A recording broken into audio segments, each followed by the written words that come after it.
Hi all, EyePlus training സൊല്യൂഷൻസിൻ്റെ പുതിയൊരു ക്ലാസ്സിലേക്ക് സ്വാഗതം.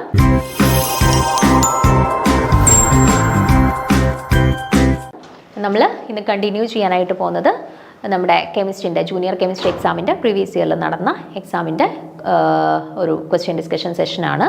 അപ്പോൾ കുറേ ചോദ്യങ്ങൾ നമ്മൾ ഓൾറെഡി ഡിസ്കസ് ചെയ്തിട്ടുണ്ട്. അപ്പോൾ അതിൻ്റെ കണ്ടിന്യൂഷനാണ് കേട്ടോ.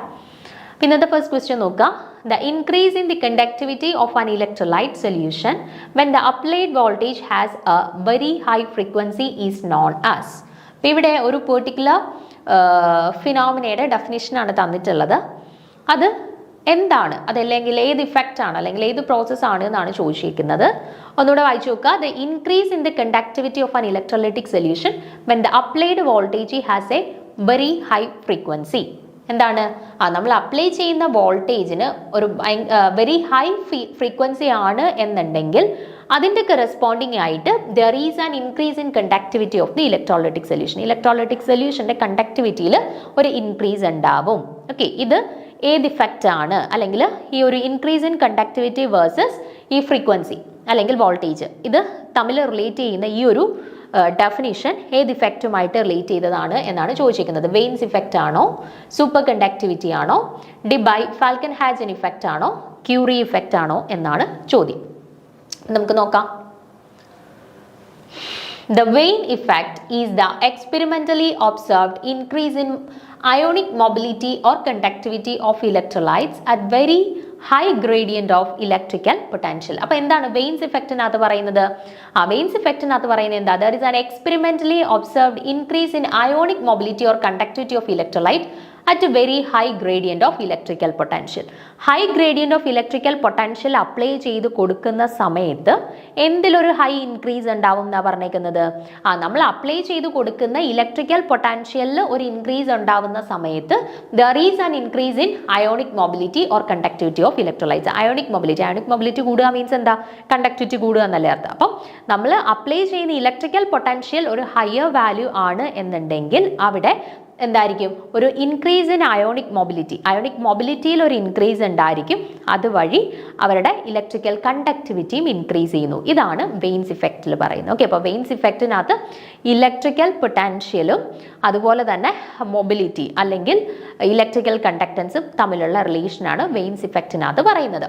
ഇനി രണ്ടാമത്തെ ഓപ്ഷൻ സൂപ്പർ കണ്ടക്ടിവിറ്റി ആണ്. അപ്പോൾ സൂപ്പർ കണ്ടക്ടിവിറ്റി എന്ന് പറഞ്ഞാൽ എന്താണ്? It is the ability of certain materials to conduct the direct electric current DC with a practically zero resistance. എന്താണ് super conductors? Super conductors means they are a category of substance which can able to conduct DC with zero resistance.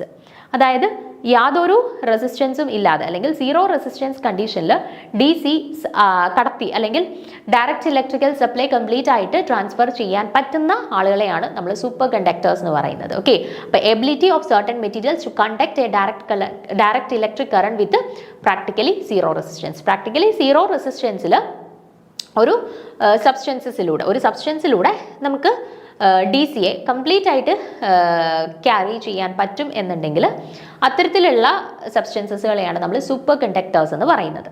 Okay, ഇനി നമ്മുടെ മൂന്നാമത്തെ option ആയിരുന്നു debye Falcon ഹാജൻ effect. അതെന്താണെന്ന് നോക്കിക്കേ. The increase in the conductivity of an electrolytic solution The increase in the conductivity of an electrolytic solution when an applied voltage has a higher frequency is known as Debye-Falkenhagen effect. അപ്പോൾ Debye-Falkenhagen ഇഫക്റ്റിനകത്ത് എന്താണ് പറയുന്നത്? ആരൊക്കെ തമ്മിലാണ് connect ചെയ്തിട്ടുള്ളത്? Conductivity of electrolytic സൊല്യൂഷനെയും അതുപോലെ തന്നെ applied voltage വിത്ത് higher ഫ്രീക്വൻസിയും തമ്മിലാണ് കണക്ട് ചെയ്തിട്ടുള്ളത് അല്ലേ? അപ്പോൾ എന്താ ഡിബൈ-ഫാൽക്കൻ-ഹാജൻ ഇഫക്റ്റിനകത്ത് പറയുന്നത്?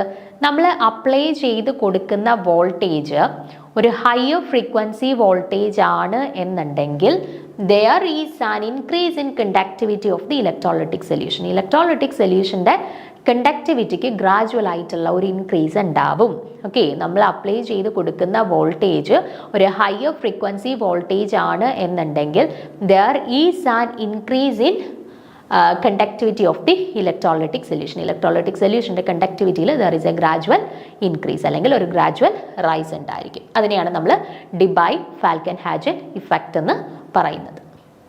ഇനി നാലാമത്തെ ഓപ്ഷൻ എന്തായിരുന്നു? നമ്മുടെ ക്യൂറി ഇഫക്റ്റ്. ഈ പറയുന്ന 4 എണ്ണം നോക്കി വെച്ചേക്കുക. കാരണം നമുക്ക് ഇനി ചിലപ്പം അടുത്തൊരു എക്സാമിന് ഇതിൽ മറ്റേതെങ്കിലും ഒരു സ്റ്റേറ്റ്മെന്റ് തന്നിട്ടായിരിക്കും ഇത് ഏത് എഫക്റ്റ് ആണെന്ന് പറഞ്ഞിട്ട് ചോദിക്കുന്നത് കേട്ടോ. അപ്പോൾ ഓപ്ഷൻസിനകത്ത് കൊടുത്തിട്ടുള്ള കാര്യങ്ങളും നിങ്ങൾ ഇമ്പോർട്ടൻസ് കൊടുത്തിട്ട് തന്നെ നോക്കുക കേട്ടോ. ഏതൊക്കെ ഇഫക്റ്റ് അല്ലെങ്കിൽ ഏതൊക്കെ പ്രോസസ്സ് ഏതെങ്കിലും ഫിനോമിനാസ് ഒക്കെ നമ്മുടെ ഓപ്ഷൻസിൽ വരുന്നുണ്ടെങ്കിൽ അതൊക്കെ ജസ്റ്റ് ഒന്ന് നോട്ട് ചെയ്തൊന്ന് നോക്കി വെച്ചേക്കാം. നമുക്ക് അതുമായിട്ടൊക്കെ റിലേറ്റ് ചെയ്തിട്ട് അടുത്ത വേറെ എക്സാംസിൽ ക്വസ്റ്റ്യൻസ് ഒക്കെ വരാം. അപ്പോൾ ഇവിടെ തന്നെ ഈ കൊടുത്തിട്ടുള്ള 4 ഓപ്ഷൻസ് എന്താണെന്നുള്ളതെന്ന് മനസ്സിലാക്കി വെച്ചേക്കാം. അപ്പോൾ 4ാമത്തെ ഓപ്ഷൻ ക്യൂറി ഇഫക്റ്റ് ആയിരുന്നു. എന്താണ് Curie effect?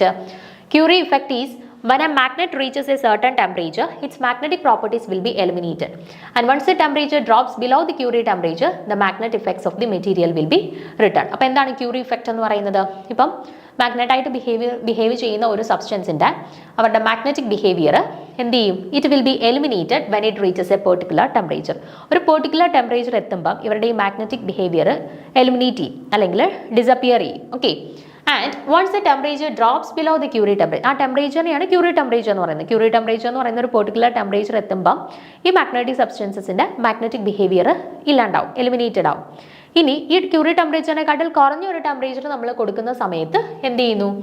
The magnetic effect of the materials will return. അവരുടെ ആ ഒരു മാഗ്നറ്റിക് ബിഹേവിയർ തിരികെ വരികയും ചെയ്യും. ഓക്കെ, അതിനെയാണ് നമ്മൾ Curie ഇഫക്റ്റ് എന്ന് പറയുന്നത്. ഓക്കെ, അപ്പം വെയിൻസ് ഇഫക്റ്റിനകത്ത് എന്തായിരുന്നു? It is an experimentally observed increase in ionic mobility or conductivity of electrolytes with high gradient electrical potential. High gradient electrical potential apply ചെയ്യുന്ന സമയത്ത് എന്ത് ചെയ്യുന്നു? There is an increase in ionic mobility or conductivity of electrolyte. അതായിരുന്നു Wien's ഇഫക്റ്റിനകത്ത് പറഞ്ഞത്. Super conductivity എന്ന് പറയുന്നത് എന്താണ്? Zero resistance, practically zero resistance ഓടുകൂടി എന്താ ഒരു ഡി സി ഇലക്ട്രിക് വോൾട്ടേജ് അല്ലെ ഡി സി ഡയറക്റ്റ് ഇലക്ട്രിക് കറണ്ടിനെ ഒരു പദാർത്ഥത്തിലൂടെ കടത്തി വിടുന്നു എന്നുണ്ടെങ്കിൽ അത്തരത്തിലുള്ള ആളുകളെയാണ് സൂപ്പർ കണ്ടക്ടേഴ്സ് എന്ന് പറയുന്നത്. ഒരു സീറോ റെസിസ്റ്റൻസ് കണ്ടീഷൻ ഫോളോ ചെയ്യുന്ന ആളുകൾ. ഓക്കെ, അതാണ് സൂപ്പർ കണ്ടക്ടേഴ്സ്. ദെൻ ഡിബൈ-ഫാൽക്കൻ-ഹാജൻ ഇഫക്റ്റിനകത്ത് നമ്മൾ എന്തായിരുന്നു പറഞ്ഞത്? ഒരു conductivity of an electrolytic solution, ഒരു ഇലക്ട്രോലൈറ്റിക് സൊല്യൂഷന്റെ കണ്ടക്ടിവിറ്റി ഇൻക്രീസ് ചെയ്യുന്നു. എപ്പോഴാണ്? When there is an when the applied voltage, നമ്മൾ അപ്ലൈ ചെയ്ത് കൊടുക്കുന്ന വോൾട്ടേജ് ഒരു ഹയർ ഫ്രീക്വൻസി ഉള്ള ഒരു വോൾട്ടേജ് ആണ് എന്നുണ്ടെങ്കിൽ എന്ത് സംഭവിക്കുന്നു? There is an increase in conductivity of the electrolyte. അതിനെയാണ് നമ്മൾ ഡിബൈ-ഫാൽക്കൻ-ഹാജൻ ഇഫക്റ്റ് എന്ന് പറയുന്നത്. ആൻഡ് ക്യൂറി ഇഫക്റ്റ് എന്ന് പറയുന്നത് എന്താണ്? ഒരു പെർട്ടിക്കുലർ ടെമ്പറേച്ചർ, ക്യൂറി ടെമ്പറേച്ചർ എത്തുമ്പോഴത്തേന് ജനറലി മാഗ്നറ്റ്സിന്റെ മാഗ്നറ്റിക് ബിഹേവിയർ ഇല്ലാണ്ടാവുന്നു. പക്ഷേ എപ്പോഴാണോ ഈ ഒരു ടെമ്പറേച്ചറിനെക്കാട്ടിൽ കുറഞ്ഞ ടെമ്പറേച്ചറിൽ വരുന്നത്, അപ്പോൾ അവരുടെ മാഗ്നറ്റിക് പ്രോപ്പർട്ടീസ് വീണ്ടും റിട്ടൈൻ ചെയ്യുന്നു. അതിനെയാണ് നമ്മൾ ക്യൂറി ഇഫക്റ്റ് എന്ന് പറയുന്നത്. ഓക്കെ, അപ്പോൾ തന്നിട്ടുള്ള ചോദ്യത്തിൽ എന്തായിരുന്നു? Increase in conductivity of the electrolytic solution when the applied voltage has A very higher frequency is known as എന്താണ്? ഡിബൈ-ഫാൽക്കൻ-ഹാജൻ ഇഫക്റ്റ്. നമ്മൾ അതിന്റെ ഡെഫിനിഷൻ കണ്ടായിരുന്നു അല്ലേ? ഡിബൈ-ഫാൽക്കൻ-ഹാജൻ ഇഫക്റ്റിനകത്താണ് പറയുന്നത് എന്താണ്? There is an increase in electrical ionic mobility or electrical conductivity of the electrolytes when the applied voltage has A higher frequency. നമ്മൾ apply ചെയ്യുന്ന voltage ഒരു ഹയർ ഫ്രീക്വൻസി ഉള്ള വോൾട്ടേജ് ആണെന്നുണ്ടെങ്കിൽ അവിടെ എന്ത് സംഭവിക്കും? സ്വാഭാവികമായിട്ടും there is an increase in ionic mobility or electrical conductivity of the electrolyte. Okay, ഇനി അടുത്ത ചോദ്യം നോക്കുക. ഇവിടെ നിങ്ങൾ ബാക്കി ഓപ്ഷൻസും കൂടെ എന്താണെന്നുള്ളത് മനസ്സിലാക്കി വെച്ചിരിക്കുക കേട്ടോ.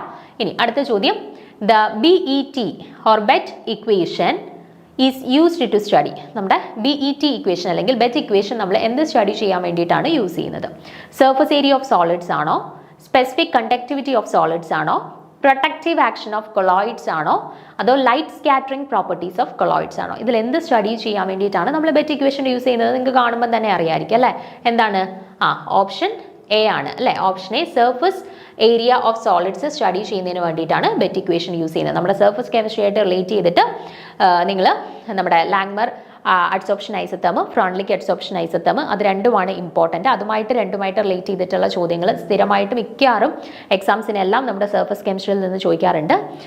അത് രണ്ടും നിങ്ങൾ കൃത്യമായിട്ട് പഠിച്ചു വെച്ചേക്കുക. ദെൻ ബെറ്റ് ഇക്വേഷൻ്റെ ഡെറിവേഷനോ കാര്യങ്ങളോ ഒന്നും വേണ്ട, പക്ഷേ ഇതുപോലെ സിമ്പിളായിട്ടുള്ള കാര്യങ്ങൾ ബെറ്റ് ഇക്വേഷനുമായിട്ട് റിലേറ്റ് ചെയ്തിട്ടും ചോദിക്കാറുണ്ട്. അപ്പോൾ ജസ്റ്റ് ഒന്ന് വായിച്ചു വെച്ചേക്കുന്നത് നല്ലതാണത് കേട്ടോ. പക്ഷേ Freundlich adsorption isotherm and Langmuir adsorption isotherm വളരെ ഇമ്പോർട്ടൻ്റ് ആണ്. എന്തായാലും ക്വസ്റ്റ്യൻസ് വരുന്ന ഏരിയയാണ്, അത് നിർബന്ധമായിട്ടും പഠിക്കുക കേട്ടോ. അപ്പോൾ ഇവിടെ നോക്കിക്കേ, the BET theory aims to explain the physical adsorption of gas molecules on a solid surface and serves as a basis of an important analysis technique for the measurement of the specific surface area of materials. കേട്ടോ, അപ്പോൾ നമ്മൾ surface കെമിസ്ട്രിക്കകത്ത് discuss ചെയ്യുന്ന ഒരു important ആയിട്ടുള്ള ഒരു തിയറിയാണ് bed theory എന്ന് പറയുന്നത്. And ഈ തിയറി യൂസ് ചെയ്യുന്നത് എന്തിനു വേണ്ടിയിട്ടാണ്? Used for the measurement of specific surface area of the മെറ്റീരിയൽസിന്റെ സർഫസ് ഏരിയ മെഷർമെന്റ്സുമായിട്ട് റിലേറ്റ് ചെയ്തിട്ട് നമ്മൾ ഡിസ്കസ് ചെയ്യുന്ന ഒരു തിയറിയാണ് ബെഡ് തിയറി അല്ലെങ്കിൽ അബെറ്റ് ഇക്വേഷൻ എന്ന് പറയുന്നത്. ഓക്കെ, സോ ഇവിടെ കറക്റ്റ് ആൻസർ ആയിട്ട് വരുന്നത് option A, surface area of solids ആണ്. ഇനി അടുത്ത ക്വസ്റ്റ്യൻ നോക്കാം. 39ാമത്തെ ചോദ്യം. The palladium copper catalysed cross coupling of organohalides with terminal alkynes is known as. Okay, അപ്പം ഒരു കപ്ലിംഗ് റിയാക്ഷൻ ആണ്. ക്രോസ് കപ്ലിംഗ് റിയാക്ഷന്റെ കണ്ടീഷൻ കൊടുത്തിട്ടുണ്ട്. പലേഡിയം കോപ്പർ കാറ്റലൈസ്ഡ് ആയിട്ടുള്ള ഒരു റിയാക്ഷൻ ആണ് എന്ന് പറഞ്ഞിട്ടുണ്ട്. അതുപോലെ തന്നെ ഓർഗാനോഹാലൈഡ്സിന്റെ കപ്ലിംഗ് റിയാക്ഷൻ ആണ് നടക്കുന്നത് വിത്ത് ടെർമിനൽ ആൽക്കൈൻസ്. കേട്ടോ, ഓർഗാനോഹാലൈഡ്സും ടെർമിനൽ ആൽക്കൈൻസും തമ്മിൽ നടക്കുന്ന കപ്ലിംഗ് റിയാക്ഷൻ ആണ് palladium copper catalysed coupling reactions ആണെന്ന് തന്നിട്ടുണ്ട്. ഇത് ഏത് കപ്ലിംഗ് റിയാക്ഷന്റെ കണ്ടീഷൻസ് ആണ് എന്നാണ് ചോദിച്ചിരിക്കുന്നത്. ഓക്കെ, സ്റ്റീൽ കപ്ലിംഗ് ആണോ, സോണഗാഷിര കപ്ലിംഗ് ആണോ, സുസുക്കി കപ്ലിംഗ് ആണോ, കമാഡ ക്രോസ് കപ്ലിംഗ് ആണോ? ഇതിൽ ഏത് കപ്ലിംഗ് റിയാക്ഷന്റെ കണ്ടീഷനാണ് ഈ palladium copper catalysed cross coupling with organohalides with terminal alkynes എന്ന് പറയുന്നത്? അപ്പൊ നോക്കിക്കേ, the Sonogashira reaction is a cross coupling of aryl or vinyl halides with terminal alkynes to generate conjugate enines and aryl alkanes, and the reaction typically proceeds in the presence of the palladium catalyst and a copper catalyst and an imine base. അപ്പോൾ നോക്കിക്കേ, നമ്മുടെ ഓപ്ഷൻസിനകത്ത് സോണോഗാഷിര reactions ആണ് ഈ പറയുന്ന conditions satisfy ചെയ്യുന്ന ഒരു cross coupling reaction എന്ന് പറയുന്നത്. ഇവിടെ നമ്മൾ റിയാക്ഷൻ ജനറലി നടത്തുന്നത് പലേഡിയം എന്ന് പറയുന്ന കാറ്റലിസ്റ്റിൻ്റെയും അതുപോലെ തന്നെ കോപ്പർ എന്ന് പറയുന്ന കോ കാറ്റലിസ്റ്റിൻ്റെയും പ്രസൻസിൽ ഇമീൻ എന്ന് പറയുന്ന ബേസിനെയും യൂസ് ചെയ്തിട്ടാണ് ജനറലി ഈ ഒരു റിയാക്ഷൻ നടത്തുന്നത്. ആൻഡ് റിയാക്ഷന് വേണ്ടിയിട്ട് നമ്മൾ എടുക്കുന്നത് ആരെയൊക്കെയാണ്? അരയിൽ ഓർ വിനൈൽ ഹാലൈഡ്സ്. നമ്മളോട് ചോദിച്ചിരുന്നതും അതല്ലായിരുന്നോ? ഓർഗാനോ ഹാലൈഡ്സും ടെർമിനൽ ആൽക്കെയിൻസും തമ്മിലുള്ള റിയാക്ഷൻ എന്നല്ലേ. അപ്പോൾ ഇവിടെ നമ്മൾ അരയിൽ അല്ലെങ്കിൽ വിനൈൽ ഹാലൈഡ്സ് വിത്ത് ടെർമിനൽ ആൽക്കെയിൻസ് ആണ് നമ്മൾ ജനറലി ഈ ഒരു റിയാക്ഷന് വേണ്ടിയിട്ട് തിരഞ്ഞെടുക്കാറുള്ളത്. കേട്ടോ, അപ്പം പറഞ്ഞിട്ടുള്ള കണ്ടീഷൻസ് നോക്കി ചേക്കപ്പോൾ സോണോഗാഷിര റിയാക്ഷൻസ് ക്രോസ് കപ്ലിംഗ് റിയാക്ഷൻസിനകത്ത് പലേഡിയം ആണ് കാറ്റലിസ്റ്റ് ആയിട്ട് യൂസ് ചെയ്യുന്നത്, കോപ്പറിനെയാണ് കോ കാറ്റലിസ്റ്റ് ആയിട്ട് യൂസ് ചെയ്യുന്നത്, ഇമീനാണ് ബേസ് ആയിട്ട് യൂസ് ചെയ്യുന്നത്. ദെൻ റിയാക്ഷനകത്ത് ഇൻവോൾവ് ചെയ്യുന്നത് ആരൊക്കെയാണ്? ഓർഗാനോ ഹാലൈഡ്സ് വിത്ത് ടെർമിനൽ ആൽക്കെയിൻസ്. ടെർമിനൽ ആൽക്കെയിൻസ് അല്ല, ഓർഗാനോ ഹാലൈഡ്സ് ആണ് റിയാക്ഷനകത്ത് ഇൻവോൾവ് ചെയ്യുന്നത്. കേട്ടോ, അപ്പോൾ ഇവിടെ ആൻസർ ആയിട്ട് വരുന്നത് അതിൻ്റെ കുറച്ച് എക്സാമ്പിൾസും കൂടി ഇവിടെ കൊടുത്തിട്ടുണ്ട്. ഓർഗാനോ ഹാലൈഡ്സും ടെർമിനൽ ആൽക്കെയിൻസും തമ്മിൽ പലേഡിയം കോപ്പർ ബേസ്ഡ് കാറ്റലിസ്റ്റിന്റെ പ്രസൻസിൽ നടക്കുന്ന റിയാക്ഷൻ ആണ് കേട്ടോ. ഓർഗാനോ ഹാലൈഡ്സും ടെർമിനൽ ആൽക്കെയിൻസും പലേഡിയം ആൻഡ് കോപ്പർ ബേസ്ഡ് കാറ്റലിസ്റ്റിന്റെ പ്രസൻസിൽ റിയാക്ഷൻ നടന്നിട്ട് കിട്ടുന്ന പ്രോഡക്റ്റ് കേട്ടോ. അപ്പോൾ അതിൻ്റെ 1-2 എക്സാമ്പിൾസ് കൂടെ കൊടുത്തിട്ടുണ്ട്, അതുകൂടെ ജസ്റ്റ് ഒന്ന് നോക്കി വെച്ചേക്കാം കേട്ടോ. അപ്പോൾ ഇവിടെ ഓപ്ഷൻ ബി ആണ് കറക്റ്റ് ആൻസർ ആയിട്ട് വരുന്നത്. ഇനി അടുത്ത ചോദ്യം നോക്കുക. The conversion of silver carboxylate to alkyl or aryl bromide by the treatment with bromine is called. The conversion of silver carboxylate to alkyl or aryl bromide by treatment with bromine. അപ്പോൾ അടുത്തതും ഒരു organic റിയാക്ഷൻ്റെ conditions തന്നിട്ട് reaction ഏതാണെന്നുള്ളത് identify ചെയ്യാനാണ് നമ്മളോട് പറഞ്ഞിട്ടുള്ളത്. Okay, അപ്പോൾ ഇവിടെ റിയാക്ഷൻ്റെ condition നോക്കുക. സിൽവർ കാർബോക്സിലേറ്റിനെ നമ്മൾ ആൽക്കൈൽ ഓർ അരൈൽ ബ്രോമൈഡ് ആയിട്ട് കൺവേർട്ട് ചെയ്യാണ് ബൈ ട്രീറ്റിംഗ് വിത്ത് ബ്രോമിൻ. അപ്പോൾ റിയാക്ഷനകത്ത് നമ്മൾ ബ്രോമിനെ യൂസ് ചെയ്യുന്നുണ്ട് ആൻഡ് സിൽവർ കാർബോക്സിലേറ്റിനെയാണ് നമ്മൾ റിയാക്റ്റൻ്റ് ആയിട്ട് എടുക്കുന്നത്. ഈ സിൽവർ കാർബോക്സിലേറ്റിനെ നമ്മൾ ബ്രോമിൻ്റെ പ്രസൻസിൽ ട്രീറ്റ് ചെയ്തിട്ട് നമ്മൾ ആൽക്കൈൽ ഓർ അരൈൽ ബ്രോമൈഡ് ആക്കി മാറ്റുകയാണ് ചെയ്യുന്നത്. ഓക്കെ, അപ്പോൾ ഈ പറയുന്ന കണ്ടീഷൻ ഏത് റിയാക്ഷൻ്റെ കണ്ടീഷനാണ് എന്നാണ് ചോദിച്ചിരിക്കുന്നത് കേട്ടോ. അപ്പോൾ നോക്കുക, the Hunsdiecker reaction is a chemical reaction that involves the silver salt of carboxylic acid reacting with the halogens to form an unstable intermediate which further undergoes decarboxylation thermally, leading to the formation of final product known as alkyl halides. അപ്പോൾ ഇവിടെ നോക്കിക്കേ, നമ്മുടെ ഹൺസ്ഡീക്കർ റിയാക്ഷനകത്ത് നമ്മൾ ആരെ എടുക്കുന്നു? ആദ്യം carboxylic ആസിഡിനെ എടുത്തിട്ടുണ്ട്, RC double bond O-. Okay, ഈ കാർബോക്സിലിക് ആസിഡ് ആരുമായിട്ട് റിയാക്ട് ചെയ്യുന്നു? ഹാലജൻസുമായിട്ട്. ഇപ്പോൾ ഇവിടെ നമ്മൾ ബ്രോമിൻ എടുത്തു. ഓക്കെ, അപ്പോൾ ഹാലജൻസ് മെയിൻലി ബ്രോമിനുമായിട്ട് റിയാക്ട് ചെയ്തിട്ട് ആദ്യം എന്ത് ചെയ്യുന്നു? ഒരു റിയാക്ഷൻ ഇന്റർമീഡിയറ്റ് ഫോം ചെയ്യുന്നു. ഓക്കെ, റിയാക്ഷൻ ഇന്റർമീഡിയറ്റ് ഫോം ചെയ്ത് കഴിഞ്ഞാൽ അവിടെ ഡീകാർബോക്സിലേഷൻ റിയാക്ഷൻ നടന്ന് ഇവിടുന്ന് ഒരു കാർബൺ ഡയോക്സൈഡ് റിലീസ് ചെയ്തിട്ട് RBr അല്ലെങ്കിൽ ഒരു ആൽക്കൈൽ ഹാലൈഡ് നമുക്ക് കിട്ടുന്നു. ഓക്കെ, അപ്പോൾ റിയാക്ഷന്റെ കണ്ടീഷൻ നിങ്ങൾ നോക്കിക്കേ. നമ്മളിവിടെ ബ്രോമിന്റെ പ്രസൻസിലാണ് റിയാക്ഷൻ നടത്തുന്നത് ആൻഡ് ഒരു കാർബോക്സിലിക് ആസിഡിനെ അല്ലെങ്കിൽ ഒരു കാർബോക്സിലിക് ഹാലൈഡിനെ നമ്മൾ എന്താക്കി മാറ്റിയേക്കാണ്? ഒരു ആൽക്കൈൽ ബ്രോമൈഡ് ആക്കി കൺവേർട്ട് ചെയ്തേക്കാണ്. അതല്ലേ ചോദിച്ചത്? സിൽവർ കാർബോക്സിലേറ്റിനെ ആൽക്കൈൽ ഓർ അരൈൽ ബ്രോമൈഡ് ആക്കി മാറ്റിയേക്കാണ് അല്ലേ. നമ്മളിവിടെ കാർബോക്സിലിക് ആസിഡിന്റെ C ഡബിൾ ബോണ്ടോ Hനകത്ത് Hനെ റീപ്ലേസ് ചെയ്ത് Ag, അതായത് സിൽവർ കാർബോക്സിലേറ്റിനെ ബ്രോമിന്റെ പ്രസൻസിൽ ട്രീറ്റ് ചെയ്തു. അപ്പോൾ ഇനിഷ്യലി ഒരു ഇന്റർമീഡിയറ്റ് ഫോം ചെയ്തു.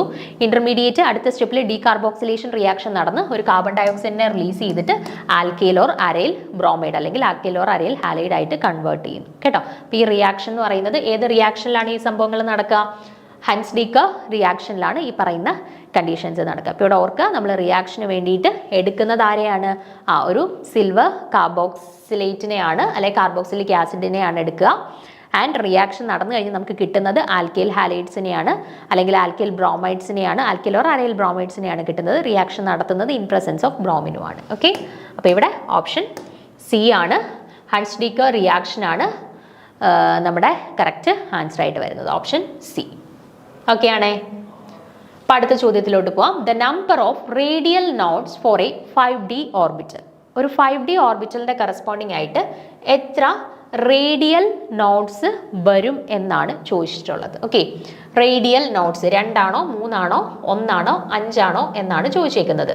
അപ്പോൾ റേഡിയൽ നോഡ്സ് എങ്ങനെ കണ്ടുപിടിക്കും? അതിൻ്റെ ഇക്വേഷനാണ് നമുക്ക് ഫസ്റ്റ് അറിയേണ്ടത്.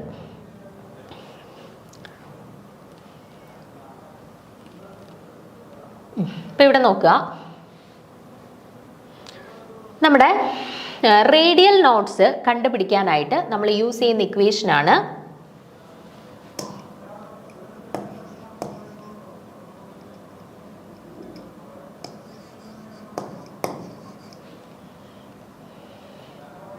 n-l-1. Okay, number of radial nodes കണ്ടുപിടിക്കാൻ വേണ്ടിയിട്ട് നമ്മൾ യൂസ് ചെയ്യുന്ന ഇക്വേഷനാണ് n-l-1. അതിൽ n എന്ന് പറയുന്നത് നിങ്ങൾക്കറിയാം എന്താണ്? പ്രിൻസിപ്പൽ ക്വാണ്ടം നമ്പർ ആണ്. l എന്ന് പറയുന്നത് എന്താണ്? അസിമുത്തൽ ക്വാണ്ടം നമ്പറുമാണ് അല്ലേ. n എന്ന് പറയുന്നത് പ്രിൻസിപ്പൽ ക്വാണ്ടം നമ്പർ ആണ് ആൻഡ് l എന്ന് പറയുന്നത് അസിമുത്തൽ ക്വാണ്ടം നമ്പറുമാണ്. ഓക്കെ, അപ്പം നമുക്കിപ്പോൾ 5D ഓർബിറ്റലിന്റെ കറസ്പോണ്ടിങ് ആയിട്ടുള്ള നമ്പർ ഓഫ് റേഡിയൽ നോഡ്സ് കണ്ടുപിടിക്കാനായിട്ടാണ് ക്വസ്റ്റ്യൻ വന്നേക്കുന്നത്. Okay, number of radial nodes കണ്ടുപിടിക്കാനായിട്ടാണ് ക്വസ്റ്റ്യൻ വന്നേക്കുന്നത്. അപ്പം ഇവിടെ എന്നിൻ്റെ വാല്യൂ നമുക്കറിയാം. 5D ഓർബിറ്റൽ ആകുമ്പോൾ പ്രിൻസിപ്പൽ ക്വാണ്ടം നമ്പർ 5 ആണ് and azimuthal quantum number L എന്താണ് വരിക? നോക്കിക്കേ, ഇവിടെ 5D എന്നാണ് വന്നിട്ടുള്ളത് അല്ലേ. അപ്പം D ആവുമ്പോഴത്തേന് എന്ത് നോക്കിയാൽ മതി? S, P, D, F ഈ 4 ഓർബിറ്റൽസിൻ്റെയും കറസ്പോണ്ടിങ് ആയിട്ടുള്ള L അസിമുത്തൽ ക്വാണ്ടം നമ്പറിൻ്റെ വാല്യൂസ് നമുക്ക് അറിഞ്ഞിരിക്കണം. S ഓർബിറ്റൽ ആണെന്നുണ്ടെങ്കിൽ Lൻ്റെ അസിമുത്തൽ ക്വാണ്ടം നമ്പർ Lൻ്റെ വാല്യൂ എന്ത് വരും? 0 വരും. P ഓർബിറ്റൽ ആണെന്നുണ്ടെങ്കിൽ അസിമുത്തൽ ക്വാണ്ടം നമ്പർ Lൻ്റെ വാല്യൂ എന്ത് വരും? 1 വരും. ആൻഡ് D ആണെന്നുണ്ടെങ്കിൽ അസിമുത്തൽ ക്വാണ്ടം നമ്പർ Lൻ്റെ വാല്യൂ 2 വരും. ആൻഡ് F ഓർബിറ്റൽ ആണെന്നുണ്ടെങ്കിൽ അസിമുത്തൽ ക്വാണ്ടം നമ്പർ Lൻ്റെ വാല്യൂ എന്ത് വരും? 3 വരും. ഓക്കെ, അപ്പോൾ 0, 1, 2, 3 ആണ് S, P, D, F ഓർബിറ്റൽസിന് വരുന്നത്. അപ്പോൾ ഇവിടെ ഈ ഒരു ചോദ്യത്തിൽ നമുക്ക് തന്നിട്ടുണ്ട് എന്താണ്? ഈ ഒരു ചോദ്യത്തിൽ നമുക്ക് തന്നിട്ടുണ്ട് 5D ആണ് നമ്മുടെ ഓർബിറ്റൽ. ഓക്കെ, 5D ആണ് നമ്മുടെ ഓർബിറ്റൽ. 5D ആണ് നമ്മുടെ ഓർബിറ്റൽ. ഓക്കെ, അപ്പോൾ പ്രിൻസിപ്പൽ ക്വാണ്ടം നമ്പർ Nൻ്റെ വാല്യൂ 5 ആണ് ആൻഡ് അസിമുത്തൽ ക്വാണ്ടം നമ്പർ Lൻ്റെ വാല്യൂ നമുക്ക് കണ്ടുപിടിക്കണം. അതിന് നമുക്ക് തന്നിട്ടുണ്ട് ഓർബിറ്റൽ D ആണ്. അപ്പോൾ S ആണെന്നുണ്ടെങ്കിൽ 0 ആണ്, P ആണെന്നുണ്ടെങ്കിൽ 1 ആണ്, D ആണെന്നുണ്ടെങ്കിൽ 2 ആണ്, F ആണെന്നുണ്ടെങ്കിൽ 3 ആണ് Lൻ്റെ വാല്യൂസ് വരിക. അസിമുത്തൽ ക്വാണ്ടം നമ്പർ Lൻ്റെ വാല്യൂസ് വരിക. അപ്പോൾ ഇവിടെ D ഓർബിറ്റൽ ആണല്ലോ, അപ്പോൾ Lൻ്റെ വാല്യൂ എന്ത് വരും? 2 വരും അല്ലേ. Lൻ്റെ വാല്യൂ 2 വരും. അപ്പം ഇനി നമുക്ക് കണ്ടുപിടിക്കാമല്ലോ നമ്പർ ഓഫ് റേഡിയൽ നോഡ്സ് കണ്ടുപിടിക്കാനായിട്ടുള്ള ഇക്വേഷൻ n-l-1 ആണ്. അപ്പോൾ ഇവിടുത്തെ കേസിൽ Nൻ്റെ വാല്യൂ 5 ആണ്. അപ്പോൾ 5 - Lൻ്റെ വാല്യൂ എന്താണ്? 2 ആണ് അല്ലേ. അപ്പോൾ 2 - 1 which is equal to 5 minus 3 or 2 എന്ന് കിട്ടി. ഓക്കെ, അപ്പോൾ ഇവിടുത്തെ നമ്പർ ഓഫ് റേഡിയൽ നോട്ട്സിൻ്റെ ഉത്തരം എന്താ വരിക? 2. ഈ നമ്പർ ഓഫ് റേഡിയൽ നോട്ട്സ് സ്ഥിരമായിട്ട് പല എക്സാംസിനും ചോദിക്കുന്നതാണ് കേട്ടോ. അത് n-l-1 എന്ന് പറയുന്ന ഒരു ഇക്വേഷൻ നമുക്ക് കൃത്യമായിട്ട് അറിയാം എന്നുണ്ടെങ്കിൽ നിങ്ങൾക്ക് വളരെ സിമ്പിളായിട്ട് കണ്ടുപിടിക്കാവുന്നതേ ഉള്ളൂ കേട്ടോ. അപ്പോൾ ഓർത്ത് വെച്ചേക്കുക, നമ്പർ ഓഫ് റേഡിയൽ നോട്ട്സ് കണ്ടുപിടിക്കാനായിട്ടുള്ള ഇക്വേഷൻ n-l-1 ആണ്. അതിൽ n എന്ന് പറയുന്ന പ്രിൻസിപ്പൽ ക്വാണ്ടം നമ്പർ ആണ്, l എന്ന് പറയുന്നത് ആസിമുത്തൽ ക്വാണ്ടം നമ്പറുമാണ്. ഓക്കെ, അപ്പോൾ ഇവിടെ 5D അല്ല നമ്മുടെ ഓപ്ഷനകത്ത് ഇപ്പം ക്വസ്റ്റ്യനകത്ത് നമ്മളോട് ചോദിച്ചിരുന്നത് ഇപ്പം 3p ഓർബിറ്റലിൻ്റെ കേസിലുള്ള നമ്പർ ഓഫ് റേഡിയൽ നോട്ട്സ് കണ്ടുപിടിക്കാനായിരുന്നു ചോദ്യമെങ്കിൽ എന്ത് വന്നേനെ? എന്നിൻ്റെ വാല്യൂ എന്താണ്? 3 ആണ്. ആൻഡ് p ഓർബിറ്റലാണ് കൊടുത്തിട്ടുള്ളത് അല്ലേ? p ഓർബിറ്റൽ ആകുമ്പോൾ എല്ലിൻ്റെ കറസ്പോണ്ടിങ് ആയിട്ടുള്ള വാല്യൂ എന്ത് വരും? p ഓർബിറ്റൽ ആകുമ്പോൾ എല്ലിൻ്റെ കറസ്പോണ്ടിങ് ആയിട്ടുള്ള വാല്യൂ s വരുമ്പോൾ 0, p വരുമ്പോൾ 1 വരും. അപ്പം എല്ലിൻ്റെ വാല്യൂ നമുക്ക് എന്ത് കിട്ടി? 1 കിട്ടി. ഇനി നമുക്ക് ഇക്വേഷൻ അറിയാലോ, n-l-1 എന്ന് പറയുമ്പോൾ എന്ത് വരും? എന്നിൻ്റെ വാല്യൂ 3 ആണ്. സോ 3 മൈനസ് എല്ലിൻ്റെ വാല്യൂ എന്താണ്? 1 മൈനസ് 1 എന്ന് വരും. ഓക്കെ, അപ്പോൾ 3 മൈനസ് 1 2, 2 മൈനസ് 1 1 എന്ന് വരും. ഓക്കെ, അപ്പോൾ 3p ഓർബിറ്റലിൻ്റെ കേസിൽ നമുക്ക് കറസ്പോണ്ടിങ് ആയിട്ടുള്ള നമ്പർ ഓഫ് റേഡിയൽ നോട്ട്സ് 1 എന്ന് കിട്ടും. അപ്പോൾ ഈ രീതിയിൽ പല ഓർബിറ്റൽസ് തന്നിട്ട് ഓരോന്നിൻ്റെയും കറസ്പോണ്ടിങ് ആയിട്ടുള്ള റേഡിയൽ നോട്ട്സ് കണ്ടുപിടിക്കാനായിട്ട് നമുക്ക് ക്വസ്റ്റ്യൻസ് വരാം. അപ്പം ഈ n-l-1 എന്ന് പറയുന്ന ഇക്വേഷൻ കൃത്യമായിട്ട് ഓർത്ത് വെച്ചേക്കാം. അപ്പം ഇവിടെ ഓർത്ത് വെച്ചേക്കാം, 5D ഓർബിറ്റലിൻ്റെ കേസിൽ 2 ആണ് ആൻസർ ആയിട്ട് വരുന്നത് കേട്ടോ. 2 ആണ് ആൻസർ ആയിട്ട് വരുന്നത്. ദാറ്റ് മീൻസ് ഓപ്ഷൻ എ ആണ് കറക്റ്റ് ആൻസർ ആയിട്ട് വരുന്നത്. ഓക്കെ, അപ്പം ബാക്കി ക്വസ്റ്റ്യൻസ് നമുക്ക് അടുത്ത ക്ലാസ്സിൽ ഡിസ്കസ് ചെയ്യാം. Thank you.